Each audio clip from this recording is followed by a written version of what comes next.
2년 전쯤이었을까? 세종문화회관에서 하는 산울림의 공연을 보러 갔었다. 이른바 7080 세대를 대표했던 밴드라서 중장년층이 많을 것이라고 짐작했는데 오히려 20, 30대의 청중이 더 많았다. 내가 앉은 자리 앞줄에도 20대 초중반 여성들이 나란히 앉아, 아니, 공연 내내 일어서서 음악에 맞춰 몸을 흔들고 팔을 높이 들어졌고 노래를 따라 부르며 온몸으로 감상하고 있었다. 공연이 무르익어가며 대다수 청중들의 서 있는 시간이 앉아 있는 시간보다 더 길어졌을 때 옆줄 어디선가 좀 점잖게 앉아서들 들어, 다른 사람들에게 방해되잖아 라는 고함에 가까운 50대 여성의 목소리가 들려왔다. 아마 그곳에 온 중장년층은 그룹 사운드 산울림의 음악을 감상하러 왔을지 모른다.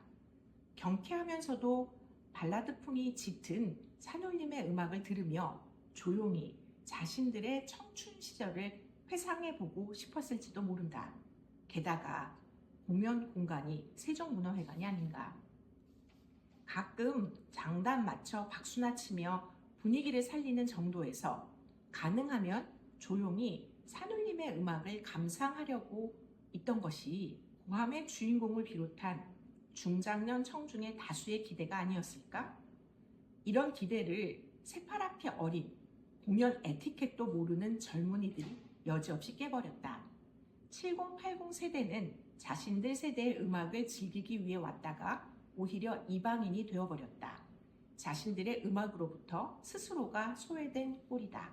2010년에 제가 쓴 위기의 청년 세대 중에서 골라와 봤습니다. 제가 음악을 들었던 건 2008년이고요. 또 2008년부터 2012년 정도가 굉장히 이 문화 예술을 경험하고 관람하는 이런 문화가 아주 급격하게 바뀌기 시작했던 그런 시점이라고 생각을 합니다. 이제는 이러한 젊은 세대의 공연 문화를 즐기는 그런 방식이 기성세대까지도 퍼져서요. 이제는 양쪽 세대를 아우르는 공연 문화 예술을 즐기는 방식이 되어버린 것 같아서 골라봤습니다.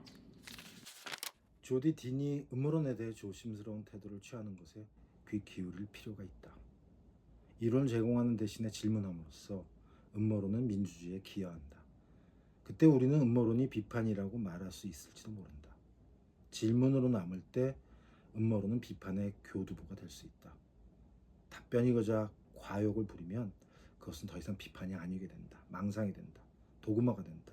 독백하는 신념체계가 된다. 기회주의자의 알리바이가 된다.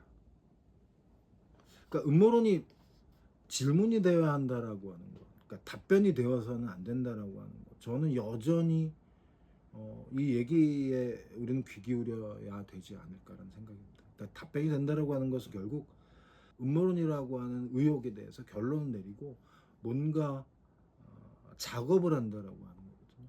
그렇게 되면 음모론이 가지게 되는 가장 중요한 쓸모, 즉 의혹을 제기하고 질문을 제시하는 그런 성격보다 남들을 죽이는, 남들을 해하는 어떤 그런 무기가 되지 않을까라는 생각이 들어서 음모론은 질문으로 남아야지 답변이 되어선 안 됩니다. 가까스로 있음에 대한 감수성은 사랑하는 존재를 돌봐야 하는 자들에게 더 예리하게 주어진다. 아이의 음식을 만드는 사람은 저절로 유물론자가 된다. 비관주의자가 된다. 그는 물질의 힘에 각성하고 물질을 무시하지 않으며 물질과 유기체의 관계에 집중한다. 걱정과 우려에 사로잡히고 물성으로 불안하게 일렁이는 현실을 아프게 지각한다.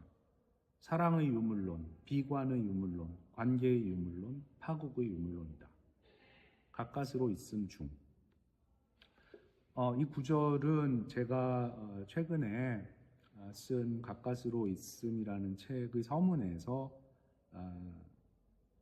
뭔가를 케어하는, 어떤 존재를 케어하는 그런, 우리 모두죠. 사실 우리가 누군가의 케어를 받고 케어하는 그런 아주 근본적인 관계적인 존재인데, 그런 관계 속에서 우리가 왜 저절로 걱정하는 존재가 되고 자신의 취약성과 연약함을 감추지 않고 느끼게 되고 그런 연약한 존재들끼리 연결되는 게 얼마나 소중한가를 생각하게 되고 그래서 정신보다 오히려 작은 물질들을 더 예리하게 바라보고 그런 관계들의 눈을 떠가는지를 표현하기 위해서 적은 부분입니다.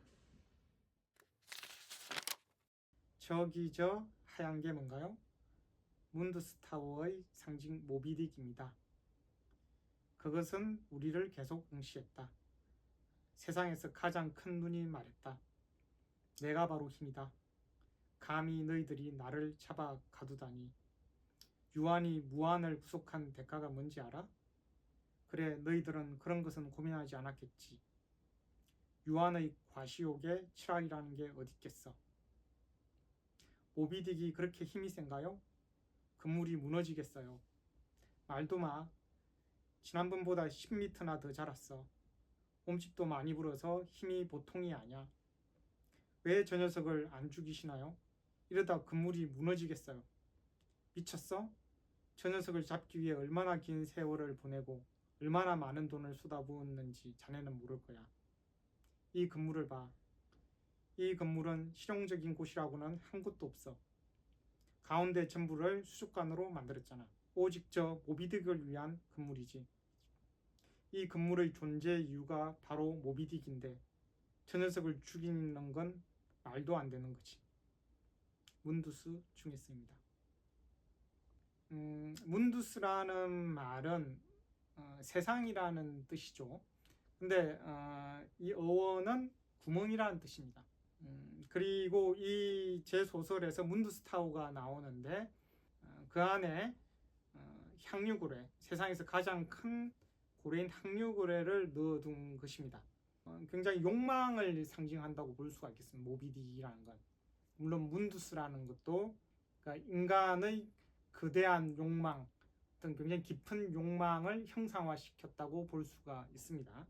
한 구절을 읽었다고 해서 소설이 이해되는 건 아니니까 우리가 톨스토이를 이해하려면 안나 카레니나 1700페이지, 전쟁과 평화 2800페이지를 읽어야만 이게 전체가 이해가 되는 거니까 관심 있으시면 한번 읽어보시면 좋겠습니다. 감사합니다.